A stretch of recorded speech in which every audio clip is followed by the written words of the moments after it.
Hello and welcome to Just One More Watch. Welcome today to an unboxing and initial impression style video that's also a bit of an investigation. The watch in question today is a Ball, a brand I've always had one eye on, but I've only actually reviewed one of their models so far. That one was on loan from Jeff over in WA. This one is also on loan from Jason, also in WA. Thank you again, Jason. Now, he also loaned me the two Citizens that I peeled and revealed a couple of weeks ago. Now, Jason got those two for about 35% of the RRP, so the man clearly has an eye for a bargain. And it looks like he got another one here today. He paid $599 US for this Ball. Now, I appreciate that is a fair chunk of change, but it is a massive bargain when you think about it. This Ball is a big brand Swiss-made watch. It is full titanium with a titanium bracelet. It's automatic, it's a GMT, and it features heaps of tritium tubes on the dial and the hands. Why then was it so cheap? Let's flip the camera and find out. Okay, let the investigation begin then. Before I even get into the box, I'm going to give you the first clue as to why this watch was so cheap. Or if I'm being less melodramatic, the first reason why this watch was so cheap, and that is where Jason got it from. He got it from a place called Shopworn. Now, I'd never heard of this mob before. If you live in the US and you have bought from them, please leave a comment, let me know what your experiences have been. Looks to me like they're just another grey market retailer in effect, perhaps taking clearance stock en masse from jewellers of models nearing the end of their service life, their shelf life so to speak, and selling them on cheap. They're certainly not short of watches, a whole bunch of brands, some quite interesting stuff. Perhaps some more unusual brands, slightly left field, maybe not big volume movers, hence why it ends up on their website. I did check the warranty though, 2-year warranty covered by themselves, much like the Joma Shop warranty. That's not too bad in theory. Like I said, let me know if you have any experience of it in practice. Now, the price they've got this one advertised at the moment is $795, and I thought, is Jason pulling my chain here? Is he telling me he got better deals than he actually did? But no, Jason is an honest man. They were selling this one for $595 plus free continental US shipping only a couple of weeks ago when he bought it. That has got to be cheap for an automatic GMT from a brand like Ball, right? Let's have a look at it. Now, Ball are an interesting brand, Swiss made these days, but started out in the USA in Ohio in the late 19th century, always associated with the railways, hence why this one is called a Trainmaster, and they've got various other models called Railmasters and the like. Let's have a look and see what Jason got for his $600. And this is what he got. He got a Ball Trainmaster GMT, model number GM1038D-S10J-PK.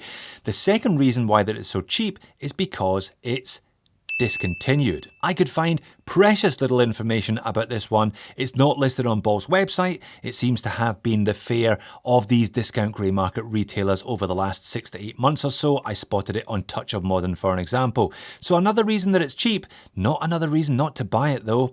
Let's peel off the stickers and then have a look at it in more detail. Looks like we actually have a nice little bit of dial wrapping here for once. Very well packaged, this one. And there it is. That looks nice. Definitely a piece of sapphire there. Looks like a nice piece of domed sapphire also. Let's give it a wind, get it sized up and measured up. All right, I'm back, and I think I have found two more clues, two more reasons as to why this watch was available so cheaply. The first is it's a slightly smaller than average size. This one is 38mm. I think once you go below 40, that puts a lot of potential customers off. Guys who just have a line at 40, they will go above it, but they will not go below it. I have no problem at all with this size of watch. I've got a whole bunch of 38, 39, 36, 37s in my collection, and I do appreciate a slightly smaller than average watch, but hey, that's me, that's not everybody. The fourth reason is Awkward lug width. Now that is not something I appreciate. 19mm lug width on this one. That just means it's a proper bugger. You can't use any of your strap collection if you do want to take it off the titanium bracelet, but you probably don't want to take it off the titanium bracelet, to be honest. So the rest of the dimensions then, 38mm in diameter, 11.3mm thick. That is very, very nice and slim considering it's a proper Swiss-made GMT in here. 45.5 lug width, again matching that compact diameter dimension. We've already discussed the disappointing 19. Goes down to 16.5 at this butterfly clasp. They do supply half links though, which is good. You don't always get half links with butterflies. Sized up for me, because it's titanium, 83 grams. This would make a great GADA, a great go anywhere, do anything watch, or at least it would if it didn't have 30 meters of water resistance. That is the fifth clue as to why this watch was sold off so cheaply. All the more surprising because it has a screw down crown. I don't think I've ever encountered a watch with a screw down crown but only 30 meters of water resistance before. A truly bizarre set of specifications in that combination. Looks great on wrist though. As I said, I appreciate this smaller size. I also appreciate the colour that you get from a titanium watch. That kind of dull grey colour, different from stainless steel, noticeably different from stainless steel. But I really appreciate the high polish bezel. Not sure how long it will stay high polish if Jason treats it roughly, but it looks great initially. And there is a heap of depth from that dial. Obviously being a GMT, there's an extra hand in the pinion stack, so you do need an extra bit of depth. Double dome sapphire, very nice indeed this one. And that's before we've even started talking about the movement. This is what Ball calls a caliber RR1201. It's what you and I would call an ETA 2893-2. It pretty much has to be an ETA 2893-2 or one of the many clones and derivatives if it's a Swiss-made automatic for less than £1,000. And that looks beautiful. Custom ball rotor, plenty of engraving there, and heaps of decoration, lots of perlage on the main plate and elsewhere. 25 joules, hacking and hand winding, 42-hour power reserve, and a high beat rate of 28,800 vibrations per hour. You really don't come across these movements all that often for less than £1,000. I've never come across one for less than 600 before. And that's before we even get on to this ball and every other ball's USP, tritium. There is a bit of lume here as well. I assume that's C3 they've used to illuminate the 1:24 GMT Arabics on the chapter ring. All very nice initially, but if I turn the speed up on these, they're gone within about 5 minutes. It'll take a lot longer for those tritium tubes to fade though.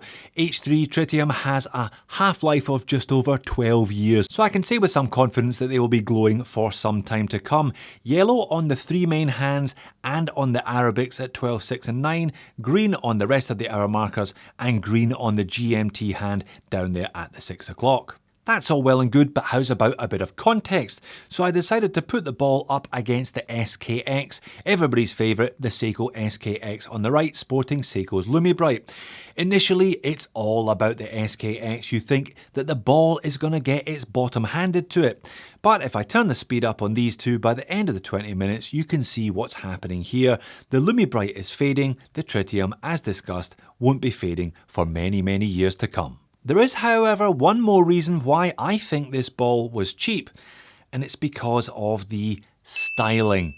Ball watches are an acquired taste, shall we say. I've always thought that. And there are certain compromises that have to be made to accommodate all of those tritium tubes. The first are large and flat and generally not very attractive hands, featuring those long tritium tubes. The second are all of those slightly weird Arabics. They look almost like stencils. It looks like a child has drawn them. Big, blocky and not very attractive. But as discussed, the flat hands and the awkward Arabics are there because of the tritium tubes. It's a bit of a compromise and one that if you want that outstanding after dark legibility, you're probably prepared to make. But then there are the rest of Ball's styling cues that you have to cope with as well. There's that big elaborate counterbalance, the RR, it's another old railway symbol on the back of the second hand, and then there's the patterning on the dial. We've got some kind of concentric wobbly guilloche style here. It's all a little bit overdone. I don't think I've ever seen a ball that I would have described as under-designed. They're all a little bit over the top. Again, it just comes with the territory. It comes with the brand, and it's going to have to be something that you either accept or you just walk away from entirely. So where does that leave us then? Well, it leaves us with a list of 6 reasons why I think this watch was so cheap. The first, shop worn, grey market. The second, it's a discontinued model. The third, it's smaller than average, perhaps slightly less popular as a consequence. The fourth is that awkward lug width of 19mm. The fifth is that disappointing water resistance rating of 30 meters.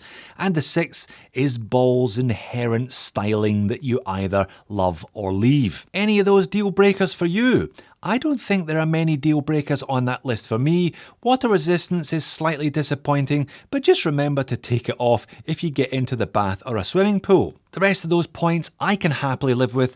I'm sure Jason can happily live with them as well. I reckon he got an absolute bargain with this one. A big brand Swiss-made watch with a fabulous automatic GMT movement, heaps of tritium all over the dial and hands. It's made of titanium. I think it looks really good, the case, the bracelet, etc. Super light, super comfortable, very wearable in that slightly smaller than average size. Definitely a couple of quirks, shall we say, but none of them are deal breakers. I'll be personally setting an alert. I'll be having a good look to see if this one pops back in stock elsewhere, if I can maybe find one of the very last models lurking somewhere in a grey market dealer, or if Jason gets bored with this one in 6 months' time, he knows who to call. So there you have it, a shop-worn watch that clearly hadn't been worn. Bit of a weird one in terms of the size and in terms of some of the specifications, and let's be honest, also in terms of the looks. Ball watches are an acquired taste, but if you pick one of these up eyes wide open, it is shockingly good value at the price Jason paid. Well done, mate. If you have acquired the taste, why not check out the only other ball that I have reviewed so far? Or if you're a fan of tritium but with a smaller budget, check out these two also rather odd looking Yilangs. Thanks for watching. I will see you all again in a future video.